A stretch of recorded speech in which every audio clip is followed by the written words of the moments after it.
I'm an adult film star. My fiancé, on the other hand, is a rich heir who keeps his distance from women.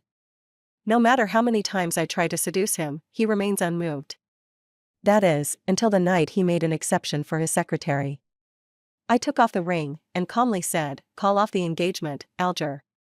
The man who was always so composed suddenly had tears welling up in his eyes. After finishing a night shoot, I returned home to find the light still on in Alger's study. I slipped off my high heels, tiptoeing carefully as I passed by. Suddenly, I heard the sound of the doorknob turning, followed by his low, questioning voice. "Have you thought it through?" He was referring to me leaving the entertainment industry and becoming a full-time wife.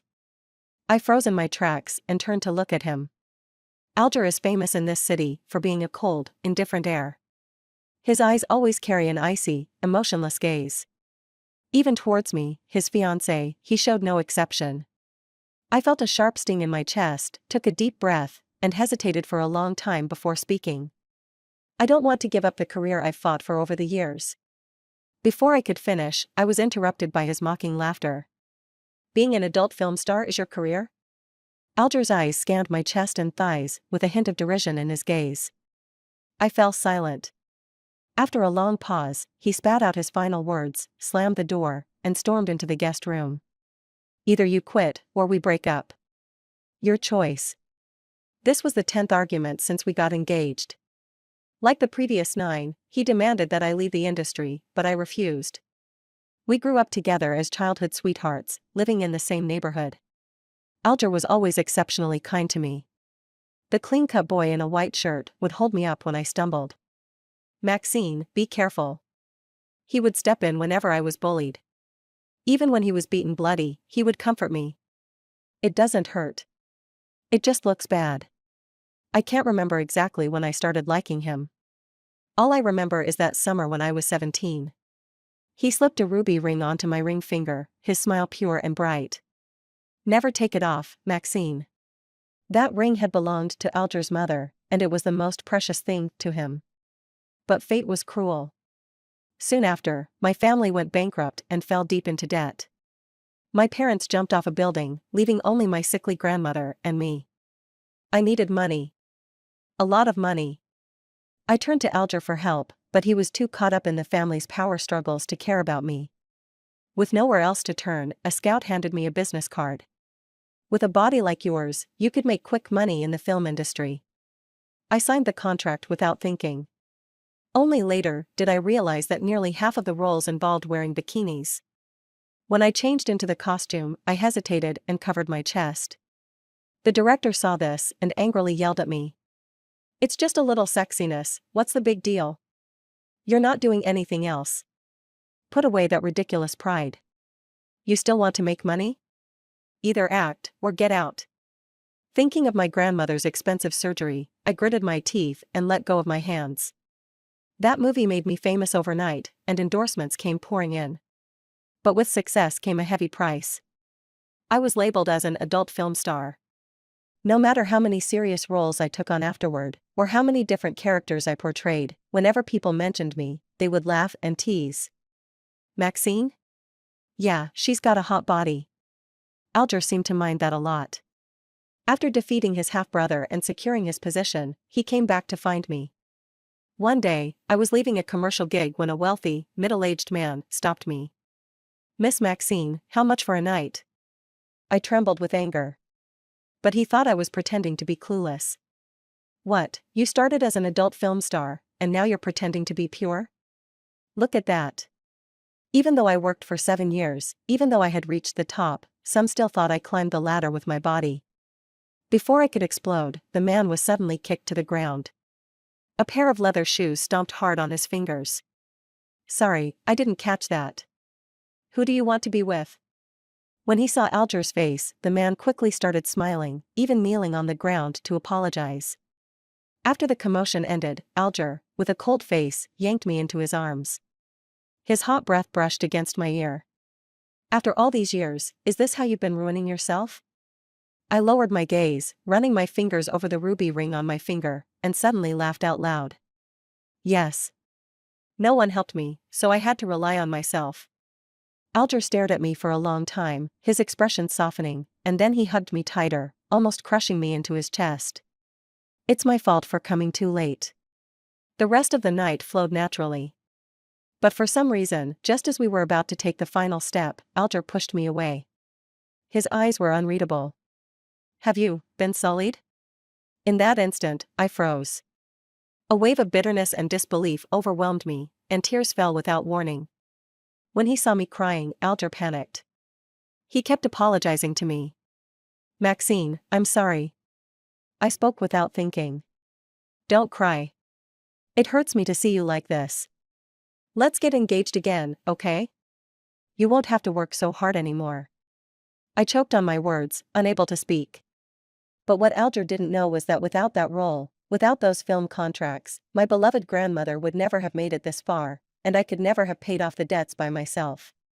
What he despised, my past, had actually saved me from disaster. Pulling myself out of the memories, I knocked on the guest room door, trying for one last effort. Alger sat on the couch, looking up with a determined gleam in his eyes. Have you made up your mind?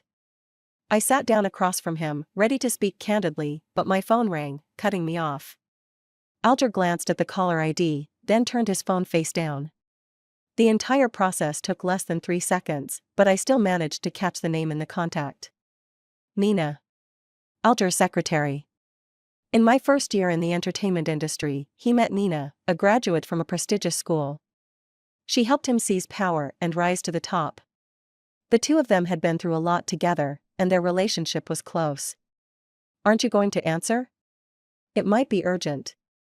I reminded him. Alger frowned and immediately hung up the call. What's urgent?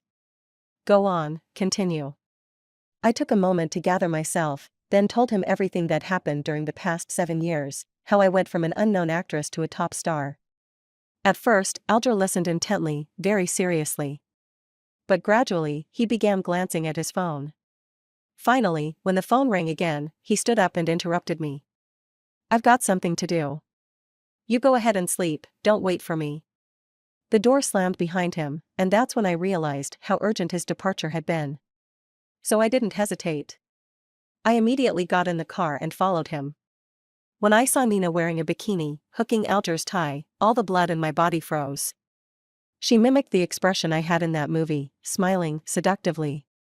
Does Maxine know that you despise her for being an adult film star, but still have me dress up as her to please you? Between me and her, who do you prefer? Alger clearly enjoyed this, pulling her into his arms, raising an eyebrow, with a smirk. Of course, it's you, babe.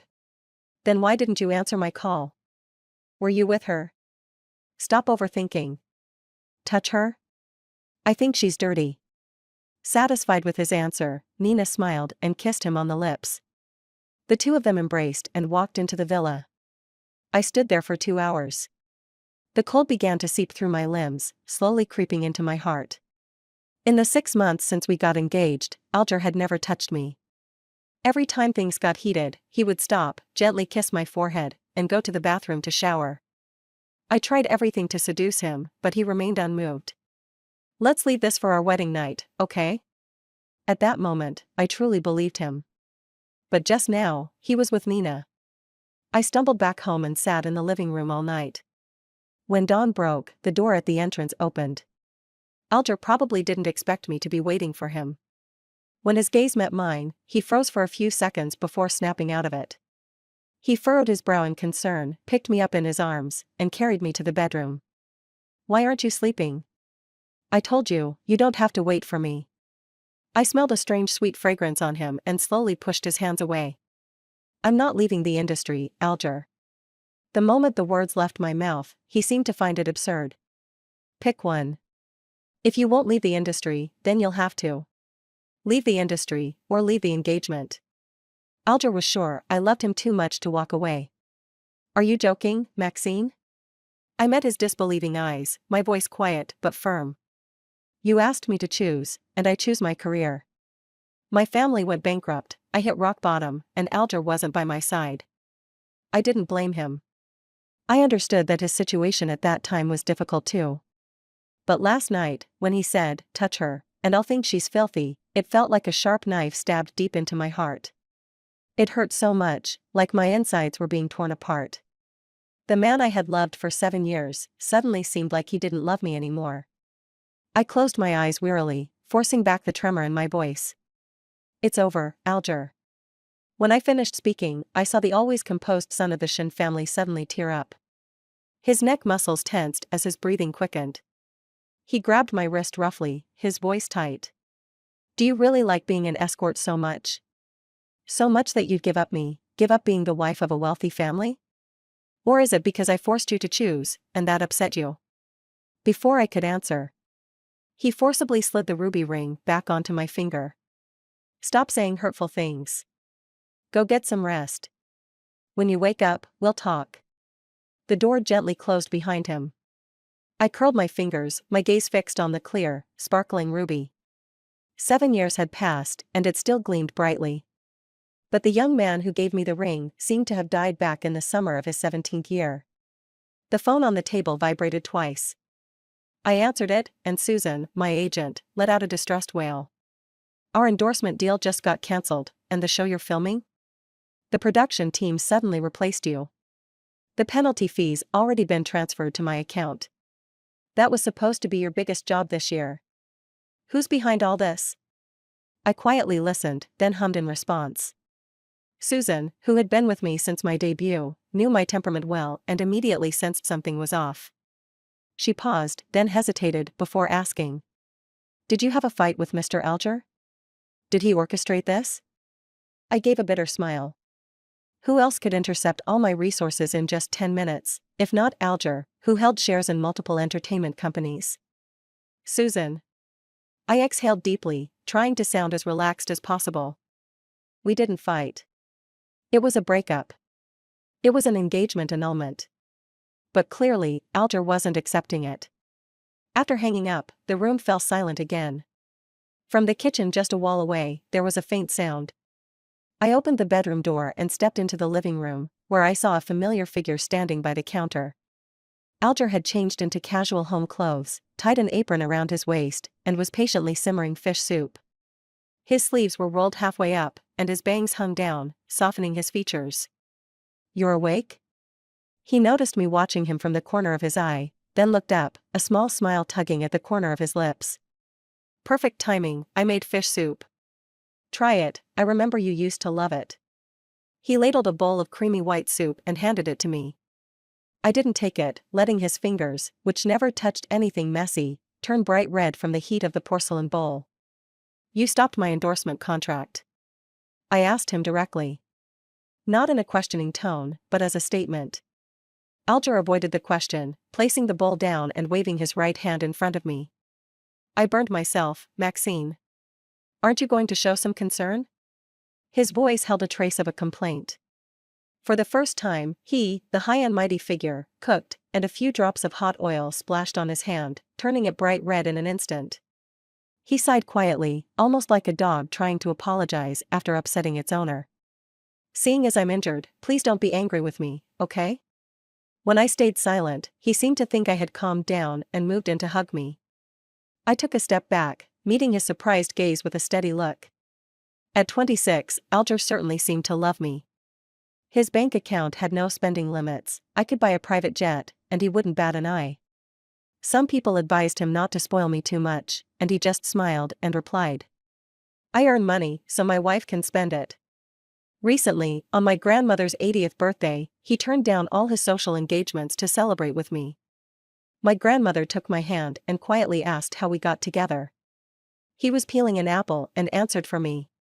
I decided on her when I was 17. It sounded pretty nice, right? But behind my back. Not only did he cheat with Nina, but he also called me filthy. Thinking of that, I bitterly shook my head. I'm not angry. I made myself clear. Annul the engagement. The last sentence seemed to strike a nerve. Alger's expression darkened instantly, his smile fading, and his gaze turned icy. I've lowered myself to comfort you. What more do you want? He seemed genuinely furious. But I remained unmoved, coldly staring at him. Unable to get through to me, Alger softened his tone and gently coaxed. It's all about the industry, right? I blocked your resources because I don't want you to be in the spotlight. If you really don't want to leave the industry, you could work behind the scenes. I don't want my wife to become the topic of other people's conversations. Finally, he said it out loud. Topic of conversation? Because I debuted as an escort? Alger rubbed his temple, not directly answering my question. But I knew what he was thinking. That's not the point. Be good. Let's not waste the time we have loving each other on fighting. Loving each other? But Alger, you betrayed me long ago, didn't you? What's love got to do with it? I chuckled bitterly, suddenly wanting to tear away his fake mask. I saw everything. I locked eyes with Alger's confused gaze. Staring into his eyes, I made him remember, word by word. Last night, when you said you were busy, were you at Nina's place kissing her? That was a long, long silence. Time seemed to stand still. I tried to find something in Alger's eyes, even the smallest trace of guilt would have been enough. But there was nothing. All I caught was a fleeting panic in his gaze. Maybe he finally remembered how he had stabbed me in the back right in front of Nina. Between her and me, who do you prefer? Of course, it's you, baby. Then why didn't you answer my calls? Are you with her? Why are you imagining things? I wouldn't touch her, I think she's disgusting. Even after a night had passed, thinking back to this conversation still left me breathless, with a suffocating pain in my chest. Alger's face faded from color inch by inch until it turned ashen. He struggled to call my name. Maxine.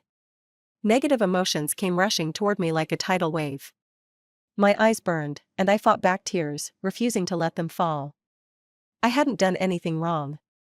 I wasn't the one who betrayed. Why should I cry?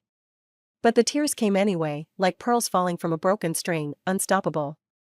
Alger was the same as always. When he saw me cry, he lost all composure, hastily reaching out to wipe away my tears. I pulled away from his touch. His heart ached at my movement, his lips trembling as he hoarsely explained. Maxine, listen to me. It was just a fling with her, nothing serious. The only person I love is you. Really, I'll send her away right now. Don't be angry, please forgive me, just this once. I had never seen such panic and helplessness in Alger's eyes. Suddenly, I couldn't help but laugh. Forgive you? At the sound of those words, Alger's eyes, once like still water, suddenly sparkled with hope. He thought I would forgive him. How laughable. Forgive you, and then after we reconcile. Keep wondering whether you'll end up in someone else's bed the next time you work late or attend a social event. Or whether I'll spend each day questioning and worrying about what you said behind my back, calling me dirty? I looked at him coldly, the tears slowly falling from my eyes. Do you know, Alger? A betrayer is never worthy of forgiveness. He could barely stand, as if his soul had left his body. He couldn't even muster a single retort. All he could do was whisper my name again and again. His breath uneven. In the end, even he didn't know what to say. Was he going to confess his love for me? Or continue begging me to forgive him, tears streaming down his face? I didn't look at him anymore. I took off my ring, placed it on the countertop, and turned to leave. Alger rushed after me, wrapping his arms around me from behind and resting his chin on my shoulder. A few sobs escaped from his throat. Where are you going? Don't leave me, don't be so heartless. I really know I was wrong, please give me one more chance. I pulled away with all my strength, stepping back. Until the door opened. He tried to grab my hand, but only caught empty air. I looked at him with red eyes and forced out a bitter smile. Alger, I'm not dirty. But you're filthy. He froze in place, not daring to take another step forward. Are you scared, Alger? The great, untouchable you, are you afraid of my leaving? But the first one to let go was you. Half an hour later, I was back at my own place. Susan and my assistant were squatting by the door, clearly having been waiting for me for a long time. Are you okay? Are you hungry? I bought you your favorite soup dumplings. My assistant asked carefully. I instinctively said I was fine, but after failing to enter the door password 3 times, I broke down and cried. Alger's words before I left kept replaying in my mind. Leave me, and you'll only be even more stuck. I didn't stop walking, didn't even turn my head. He was standing at the doorway, kicking the door in frustration, saying how cruel I was. I didn't understand. I really didn't understand how we, once so deeply in love, had ended up at the point of hating each other. Susan crouched down and hugged me tightly. It's okay, don't cry. Leaving someone like him, cutting your losses in time, you should be happy. My assistant fumbled to pull out a tissue, wiping my tears in a panic, her voice choked with emotion as she tried to comfort me. Seeing them so angry and standing up for me, I suddenly felt a warm rush in my heart. Girls are truly the most wonderful beings in the world. I wiped away my tears and forced a smile. That night, they stayed with me until we were all drunk, talking through the night until dawn. All the pent-up emotions were finally released, and I raised a glass of champagne, clinking it with Susan's from across the room. After finishing it, she smiled at me. This one's for a new beginning. My tears nearly fell again. The first few years, we had a tough time. There are levels in the entertainment industry too, and for someone like me, who started out relying on my looks, getting good scripts or roles was like climbing a mountain. Susan's stomach had been ruined back then from drinking so much. I'll never forget how she, drunk and staggering, still managed to push me in front of the director for the movie Little Dimple. This is Maxine, she looks slim, but she's really tough.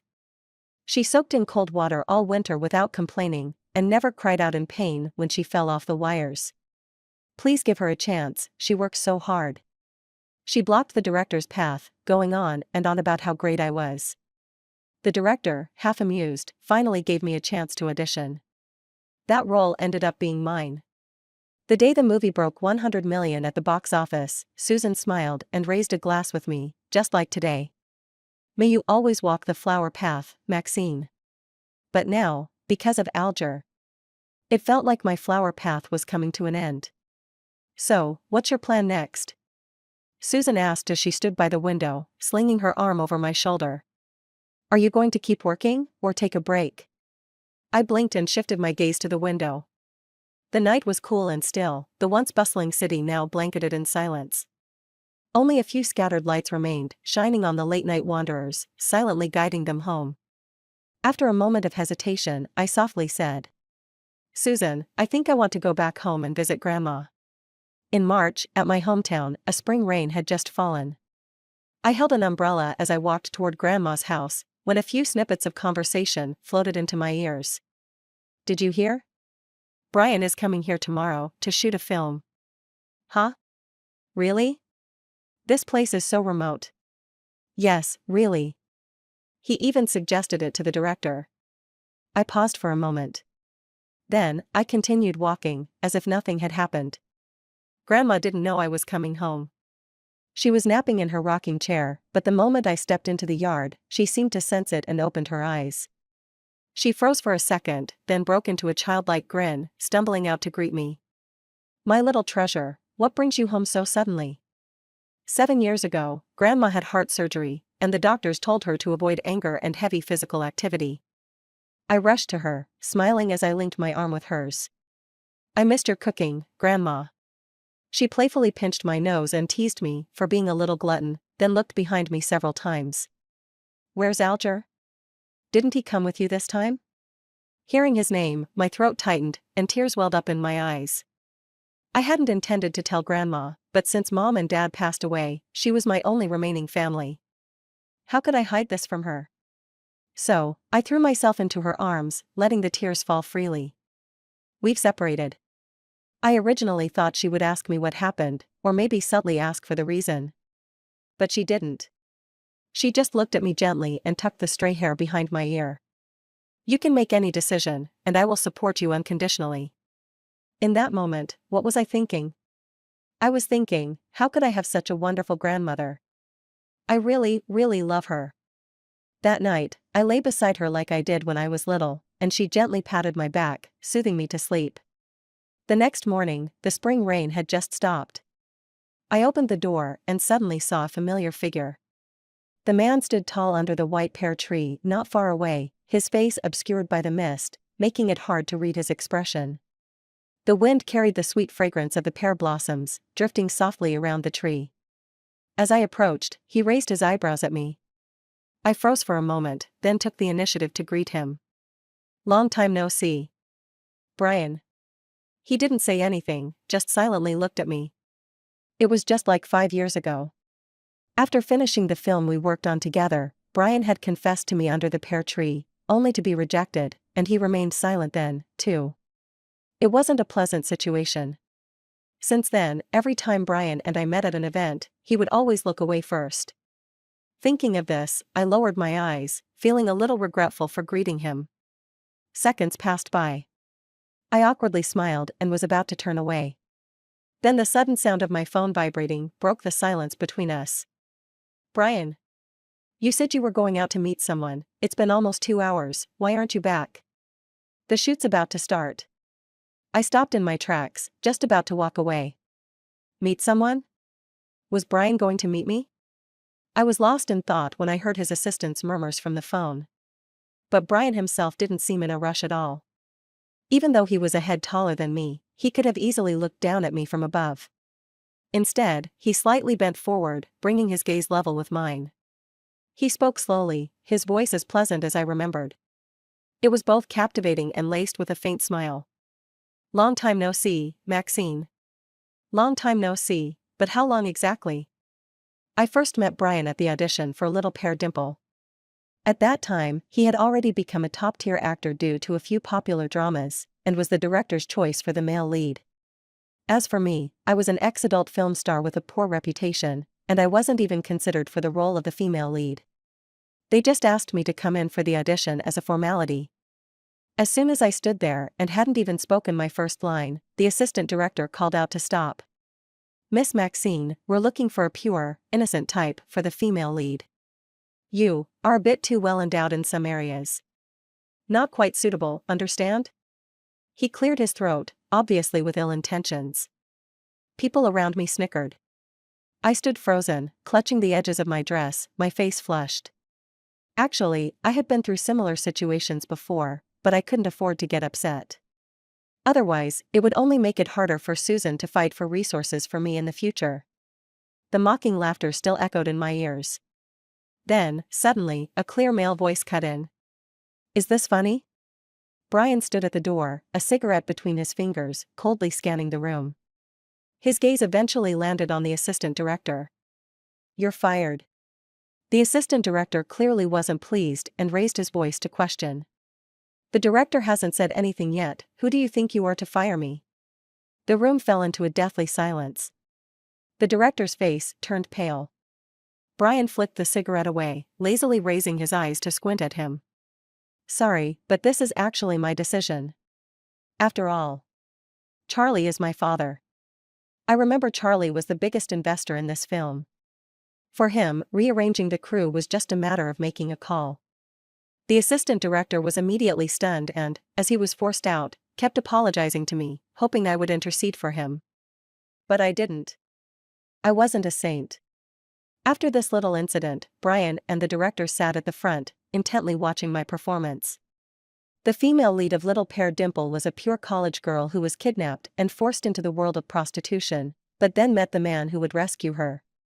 I spent 3 months getting into the character's psychology, figuring out the tone of each line and the micro-expressions. No one knew that, for those 10 minutes of screen time, I had practiced countless times in private.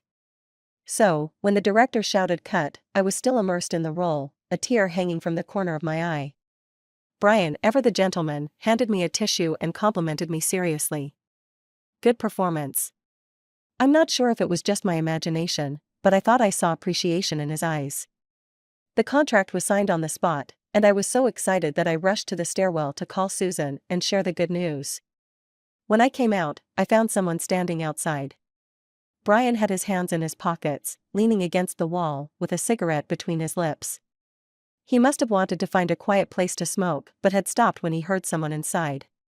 I politely smiled at him, preparing to walk past. Brian tilted his head slightly and called out to me. I turned around to look at him, and suddenly he went silent.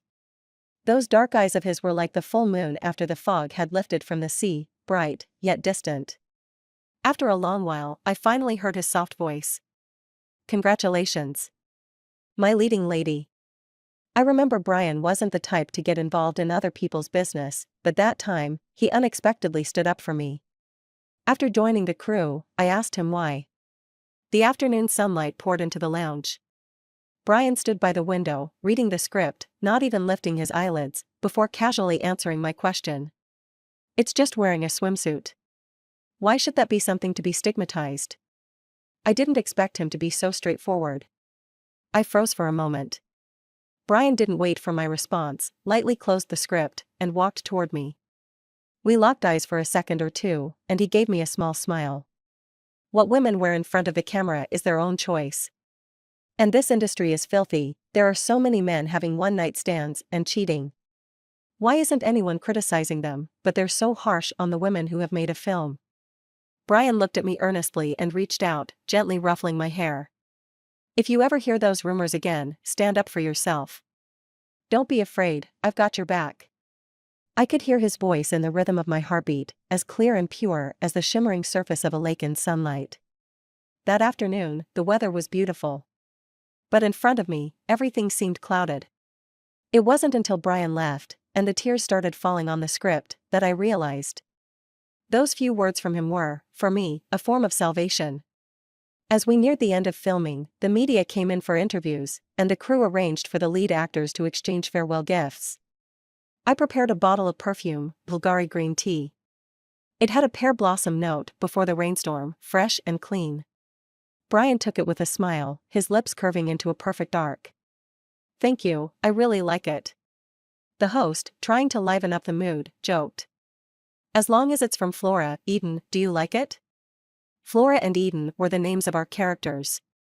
It was a clever question. Everyone could hear the multiple meanings behind it. I saw Brian's assistant signaling frantically for him to skip this topic. But Brian ignored him, laughed softly, and openly admitted. Of course, because she deserves it. After saying that, he let a delicate necklace slip from his fingers. When he put it on me, the tattoos on his arm were more visible, exposed both to me and the cameras. It was a small 5-petaled pear blossom. My heart skipped a beat. It felt like something was about to burst out. The interview was broadcast live, and by the time the recording was finished, both Brian's and my names had climbed to the top of the trending list. That night, I received a phone call for the first time in a long while. It was Alger's voice. It came unexpectedly, falling into my ears. He seemed drunk, his words slurring. Maxine, will you wait for me just a little longer? Wait for me to inherit the family business, and I'll come find you right away. I beg you, don't be with him. No one loves you more than I do. Back then, I really liked Alger. So, without hesitation, I said. Okay. After that, I avoided Brian for a long time. It wasn't until the last day of filming, after the crew's dinner, when I came out of the restaurant and waited for a car by the pear tree on the roadside, that I saw him. How long do you plan to avoid me? Brian had appeared behind me, I hadn't noticed him approach. The twilight blurred his profile, and the fiery clouds at the horizon slowly colored the tips of his ears red. You can't be blind. I like you. I froze. I thought avoiding him was the answer. But this person, he wouldn't give up, and he took another direct shot. Brian's gaze was so intense, I couldn't look him in the eyes, and I quickly averted my gaze. How did I reject him back then? Oh, I said. Brian, maybe you're still in character. From the moment we started filming, his nickname for me had always been Little Dimple. But Little Dimple was the pet name the male lead used for the female lead in the movie. Was he in love with the female lead, Little Dimple, or with me, Maxine? I couldn't tell, and I didn't want to figure it out. Brian parted his lips, seemingly about to argue, but then noticed the emptiness of my neck, and froze. I took out the necklace from my bag and handed it back to him. The ruby ring he had worn that night immediately made his eyes flash red. That evening, Brian silently stared at me for a long time. Before we parted, he smiled bitterly. Fine. Pretend I was never in character. And then for 5 whole years, we had no contact. The only interaction was when the news of my engagement to Alger went viral. Brian quietly liked the post, then privately sent me a message of congratulations. Be happy, Little Dimple. I replied with 2 words. Thank you. This time, Brian really came to see me on purpose. The female lead of the film he was shooting was a rich girl with no acting skills, and the whole crew was fed up with her. So, he recommended me to the director. I lowered my eyes, hesitant. I was supposed to go shopping with my grandmother today. She had promised to cook my favorite dish for me. Before I could refuse, I caught a glimpse of the old lady carrying a bamboo basket, walking out from the house, smiling gently at me. Go ahead, little darling. I'm old now, and you're busy with work, rarely coming home. Make more movies. That way, when I miss you, I can just turn on the TV and see you, right? A wave of emotion surged in my chest, like a stone thrown into a calm lake, ripples spreading. Come back early. Large petals of pear blossoms fell. The old lady walked slowly out of the yard, waving at me. With no more hesitation, I followed Brian to the set. The audition and costume fitting went smoothly. But what I didn't expect was that, when I was about to sign the contract, someone suddenly burst in, snatching the pen from my hand. Stop messing around, Maxine. Come home with me. It had only been 2 days, but Alger had aged a lot. His eyes were bloodshot, as if concealing some unspoken pain. I smiled faintly, tilting my head to look at him. Mr. Alger, if you don't have Alzheimer's, you should remember we've broken up. Alger froze. Contrasting with him was Nina, who stood behind him. Her face radiated joy, her gaze at me full of smug satisfaction. She probably thought she could finally take my place. But the next moment, Alger shattered her fantasy. You were the one who broke up with me. I didn't agree, Maxine. Really, he was so shameless. Nina's smile froze at the corner of her lips. I clearly saw the flash of jealousy in her eyes. Alger apologized to the director, then grabbed my arm, pulling me out of the room. It seemed like he was afraid I would resist, so he gripped me tightly, causing pain that made me furrow my brow. Let go, you're hurting me. He didn't listen. Until a strong hand landed on his shoulder. Brian stepped forward, standing protectively behind me, his face dark as he glared at Alger. She told you to let go. Are you deaf? Alger blinked in confusion for a moment, his eyes darting between me and Brian. Then, he sneered. What's this, 5 years later, and you still like her? He smirked, adopting the pose of a victor, and mocked. What should I call you, Mr. Brian? Or maybe, a defeated opponent? The air was eerily silent. My heart trembled. I had no idea what would happen next. Brian's hand, hanging at his side, was clenched into a fist, veins standing out. After what seemed like an eternity, I finally heard his response. His voice was low, but firm. You won, but did you ever cherish her? The answer was clear, crystal clear. Alger pursed his lips and said nothing. He extended his hand toward me, the ruby ring lying in his palm, smiling at me as if trying to please me. Come here. I promise I'll never hurt you again. That smile was too pure. For a moment, I felt dazed. It was as if I saw the 17-year-old Alger smiling at me. Back then his eyes held only me.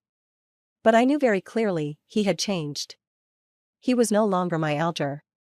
I trembled slightly, suppressed the turmoil inside me, and smiled calmly at him. I don't need this kind of promise. I've said it before, Alger. I won't forgive you, and I'll never go back. I kept my word. Alger's face turned pale as a sheet, instantly drained of color. I turned away and didn't look at him again, walking away without a second glance.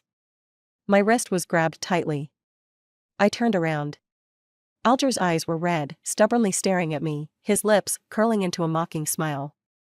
A stack of photos rained down on me. They fell like an unending snowstorm. I stood there, the sound buzzing in my ears, seeing Alger's lips move as if he were saying something. Then, Brian punched him hard, and the two men began struggling, the scene descending into chaos. When all the photos hit the ground, I trembled and started picking them up. My mind slowly began to clear. The shrill screams of women, the low curses of men, almost pierced my eardrums. I heard Alger shout. What about you, Maxine? How many men did you sleep with to get the role? I cheated just once, and you're still holding it against me. What are you pretending to be? I don't remember how I left. I was shaking all over. When I came to, I was already in Brian's car. He had a bruise on the corner of his mouth, and the back of his hand was scraped, blood oozing out in small beads. Despite the pain, he carefully covered me with a blanket. I remembered Alger's last words as I left. "Look, we're the same, dirty." I clutched my head in agony. My phone in my pocket buzzed furiously, with more and more search terms related to my name popping up. Hashtag Maxine scandal, hashtag. Hashtag Maxine backers, hashtag. Hashtag Maxine 7 years of climbing, hashtag.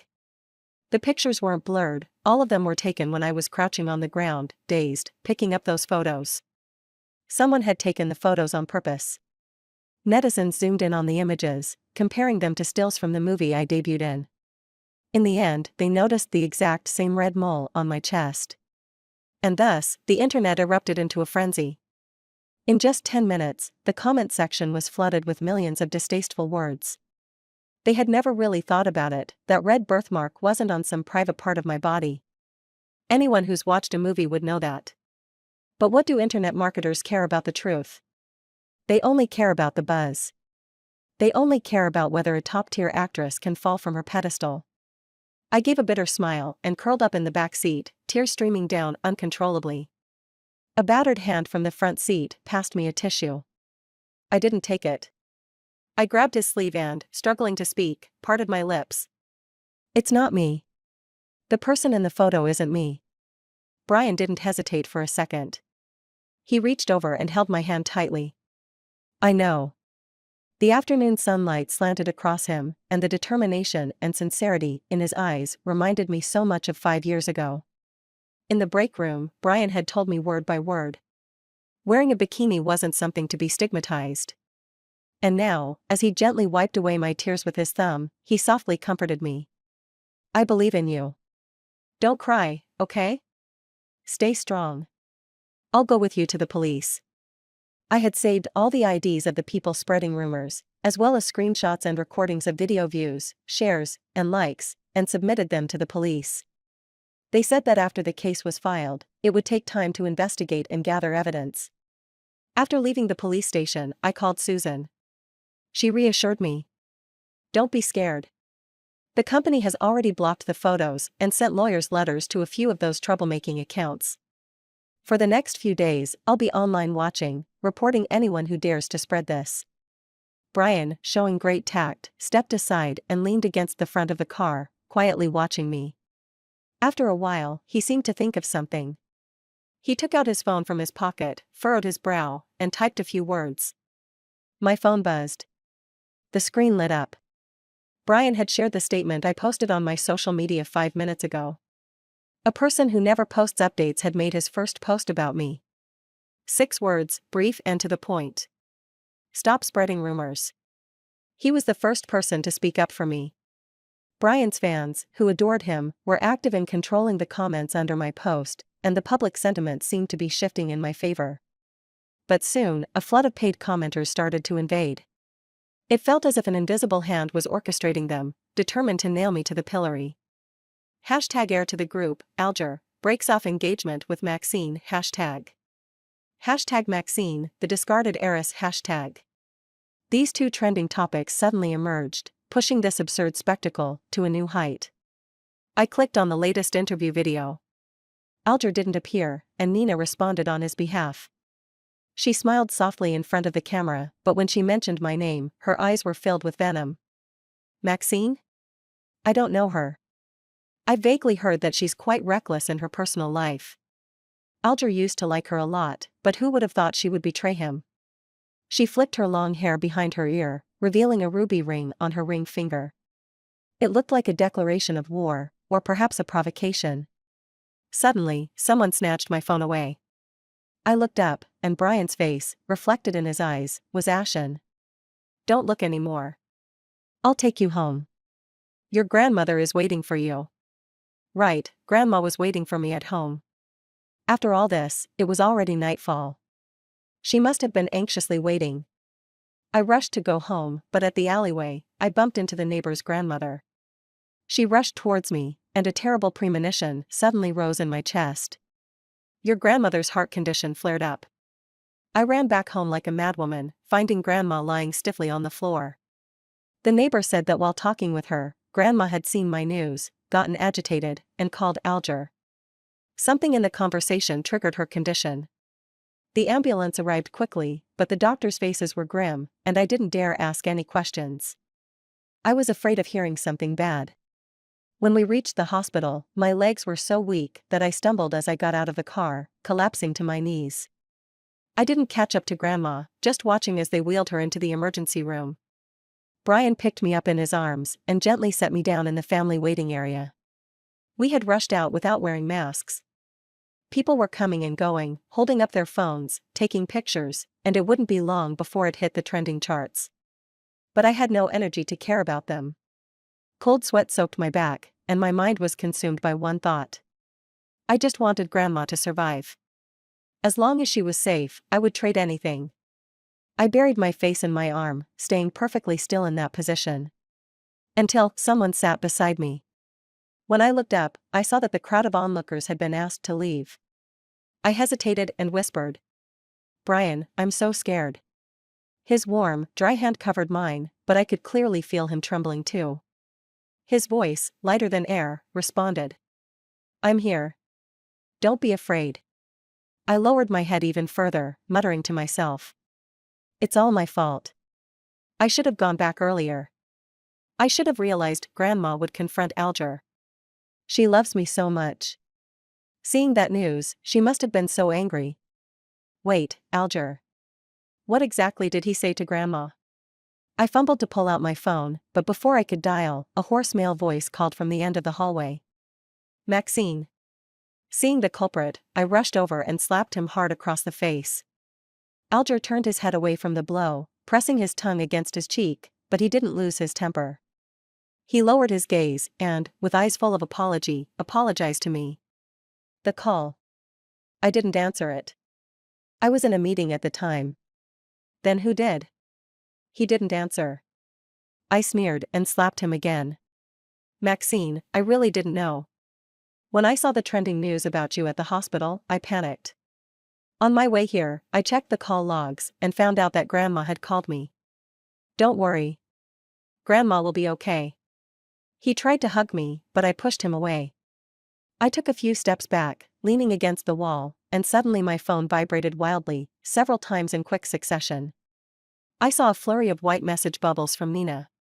She asked me if Alger had come to see me. When I didn't reply, she frantically begged me to stay away from him. She said she'd spent 7 years with him, watching him go from having nothing to being in control of everything. She was the one who deserved to be his wife. She said that, actually, I was the third party because when Alger first met her, they had an affair. Even though he was drunk, he was still calling my name. She said that when they were in their second year together, my rumors with Brian made the news, and that night, after Alger called me, he was actually sleeping in her bed. She said Alger had a cleanliness fetish and that I should back off. She said so much, and as I gripped my phone, it felt like my heart was being cruelly squeezed. It felt like it was about to shatter. So, they'd been entangled all along, hadn't they? I was such a fool. A fool who had loved him all those years. A fool who didn't know any of this. But why, at this moment, when Grandma's life was hanging by a thread, did they have to tell me the truth? Why was it so cruel, to drive the dagger of past love into me again, when my loved one's life was on the line? At that moment, I felt like I was on the brink of collapsing. I had never hated Alger like I did now. Even if he cheated, even if he misunderstood me, I just wanted to leave him. But now, I hated him. I walked over and slammed my phone hard against his head. Blood started trickling from his forehead. He glanced at the screen, and his panicked eyes grew even more filled with despair.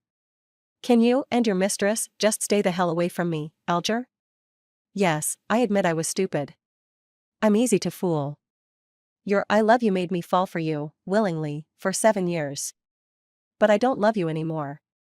I don't want you anymore." I grabbed his collar, hysterical. "So, please, just get out of my life, okay?" Alger let me vent, his face full of sorrow, but he said nothing. Finally, it was Brian who hugged me from behind. He kept trying to comfort me until the light in the emergency room went out, and the doctor came out, taking off his mask to speak to me. But I couldn't hear him. I only saw Grandma. When Grandma was wheeled out, her face was covered by a white cloth. When I was little, Grandma told me that after people die, they turn into stars. Stars that light the way for their family. She would hug me, point to the two brightest stars in the sky, and say those were my parents. During that time, I cried easily, feeling fragile. She would smile at me, "Don't cry, don't cry. You still have Grandma. Grandma will always be here for you." But I never thought forever would turn out to be only 7 years. Now, I have nothing left. No family. No love. Nothing. After taking care of Grandma's funeral arrangements, I finally dared to step back into that little courtyard. The smell of pear blossoms filled the air. The dining table was full of food, fish soup that I loved, and the saucy meat I had asked for. I sat down like a zombie, grabbing a piece of meat and shoving it into my mouth. Brian had been worried about me for the past few days. He had taken leave from the set and followed me everywhere I went. He snatched my chopsticks from me, saying, "It's gone bad, don't eat it." When his eyes met mine, red and swollen, his words got caught in his throat. I glared at him, and a moment later, my stomach churned. I ran to the trash can and threw up. He squatted beside me, patiently rubbing my back. "If you want to cry, just cry." Since I heard about Grandma's passing, and saw her cremated alone, I had stayed calm. But now, hearing these words, I completely broke down. That day, I almost lost control. I clung to Brian's arm, my tears and snot staining his shirt. When I grew tired of crying, I collapsed into his arms. His hands gently supported my waist, and he laid me down on the bed. I had a dream. Grandma was in it. She smiled at me and said she would protect me. Sure enough, when I woke up, the police had issued an official statement. After technical analysis, the so-called sexy photos were found to be digitally altered. The person in those photos wasn't me at all. They retrieved the surveillance footage from the studio hallway on the day of the incident and identified the person who took and leaked the photos. From there, they followed the trail and found Nina. They traced her back to the mastermind behind it all. I was called to the police station to confirm the case, and as I was leaving, I brushed past him. I recognized him. He was the old man from 6 months ago, who had asked me how much for a night and had been forced to kneel and apologize to me by Alger. He had lost face, held a grudge, and hired someone to make a set of fake photos using AI. Originally, he wanted to ruin my reputation with some false rumors. But when Nina found out, she bought the photos for a high price, then passed them on to Alger. She intentionally misled him into believing the person in the photos was me. And just like that, the truth came out. When I stepped out of the police station, several media outlets were already gathered outside, and microphones were shoved into my face. Questions were thrown at me one after another. "Brian was the first to speak up for you. What's your relationship like off-screen? Alger's secretary framed you. Did you two have a history? Will you get back together with Alger?" I smiled at the camera and only answered the last question. No. As Susan escorted me into the car, I rolled down the window and saw Alger not far away. He looked exhausted and vulnerable. When he heard my answer, his dry eyes shimmered with unshed tears. It seemed like he had something to say, but in the end, he kept quiet. The car started. I didn't look back. 3 days later, I officially joined the set. Susan looked worried and asked, "Are you sure you don't want to take a break?" I understood what she meant. Grandma had just passed away, and I had been through a public online attack. Now, after clearing my name, I was jumping straight into high-intensity work. She was afraid I wouldn't be able to handle it. I remembered something she had told me before and smiled faintly. No rest for me. I'm going to walk the flower path forever. This way, I could live up to all the hard work she had put in over the years. The film was shot in a small town, and I stayed there for over 2 weeks. Then, one day, I received a long handwritten letter. It was from Alger. He had hurried back to city not long ago. He heard that Nina had been dumped by him and had turned to seduce his half-brother. The battle over company shares had reached a boiling point. Under such circumstances, he actually had the time to write to me. In the afternoon, when I had no scenes to shoot, my assistant rented a boat for me, and I took a leisurely tour of the lake. Sitting at the bow of the boat, I slowly opened the letter. The handwriting, though practiced many times, was still like worms crawling across the page. Maxine. I don't know if you're even willing to open this letter. Maybe just hearing my name makes you disgusted. But I still want to defend myself. Don't mind me, okay? Let me think about where to start. Do you remember, when I was 17, I put your mom's ring on your finger, the one she left for her future daughter-in-law? Maybe you won't believe it, but at that time, I really, really liked you. But then, what changed? When your family went bankrupt, that woman came back to the country with her illegitimate son, fighting me for the family inheritance. My dad was biased and wanted to transfer shares to them, but I couldn't accept it. They had nothing to do with where we are today. They didn't deserve a cent. After you entered the entertainment industry, I met Nina. She's really capable. She helped me quickly win the board's support. After kicking the illegitimate son out of the company, I took Nina out to celebrate, and I got drunk. That's when I mistook her for you. Maxine, you don't know, I think about you every day. I think about you until I almost go crazy.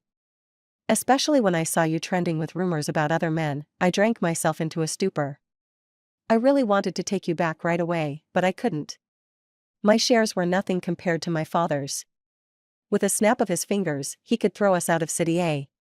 I waited for 5 years until I heard he was seriously ill. Once I took control, I rushed back to find you. I should have been happy, but on the way here, I overheard a few men discussing your body. In that moment, I just lost it. Once the seed of doubt is planted, it grows into something bigger. So when Nina showed me those photos, I immediately believed they were real.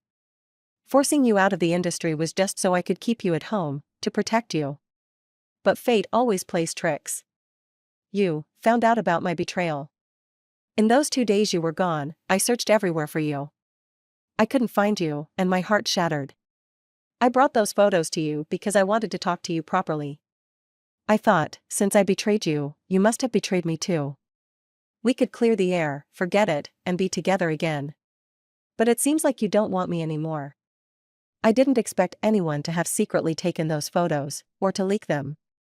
The company's stock plummeted, and the board forced me to choose between you and the shares. I'm sorry, Maxine. The 26-year-old Alger is really an asshole. But could you give me one more chance? I really know I was wrong. After I got back to City A, I retrieved Nina's and Grandma's phone calls, and handed them to the police. But Nina insists she didn't know Grandma had a heart condition. The police can't do anything for now. But don't worry, I will avenge Grandma. I know you hate me, but I still love you. Just like I did when I was 17. I love you passionately. The sunlight in March was bright and warm. I thought for a moment, then decided to call Alger. He picked up almost immediately, his voice flat. But I could still hear the surprise he was trying hard to suppress. Did you really love me, Alger? Without hesitation, he answered. Of course, Maxine. I've always loved you. I smiled slightly and asked, in return. Okay. You say you love me, but why, when you received those photos, didn't you ask me about them right away? Why did you believe them so easily? Loving someone isn't like that. You don't just judge them without even giving them a chance to explain. Alger was silent. I continued. To love me, but betray me, to love me, but not trust me. This kind of short-lived and insincere love, I'd rather not have. The other end was quiet, only the sound of breathing remained. I wasn't sentimental, and I hung up the phone directly. Maybe this was the last time we'd ever contact each other. 3 months later, the wrap party for the new film was held. I sat at the table, my assistant sitting next to me, idly scrolling through her phone. Suddenly, I heard a low exclamation. My elbow was lightly poked. Mr. Alger hit someone with his car. I heard Nina has evidence of his crimes and is forcing him to give up all his shares and step down. As a result, Mr. Alger, simply. I listened quietly, taking a sip of my red wine. Nina died on the spot, there was blood everywhere. The photos are pretty scary. The assistant, reading the mood, asked if I felt anything. I tugged at the corner of my mouth and honestly said. No. We'd ended things a long time ago. From the moment I said we were done. At the party, I'd drunk a little too much red wine and felt a bit dizzy. I stood up and went outside to get some air. Brian followed me out. Your face is so red. Are you feeling okay? The air is stuffy. I tilted my head slightly, smiling at him. Can you take me for a drive? Brian paused for a few seconds, then suddenly grabbed my wrist and pushed me into the back seat of the car. His warm breath brushed my ear. With a click, the seatbelt was fastened. I pinched my ear, feeling a bit flushed for some reason. Brian drove steadily, and I sat in the back seat with the window halfway open. The heavy summer evening breeze helped clear away some of my unpleasant thoughts. A few times, I unconsciously lifted my gaze. Brian's eyes met mine in the rearview mirror. The tattoo of pear blossoms on his arm was still striking. I instinctively turned my eyes away. But then I heard him speak softly. It's been 5 years. We've worked on 2 films together. I've long since fallen out of character. I closed my eyes, listening to the sound of the necklace dangling inside the car. A sudden sharp break. The fresh, clean scent of pear blossoms drew near. Can you open your eyes and look at me? My leading lady. End of the story.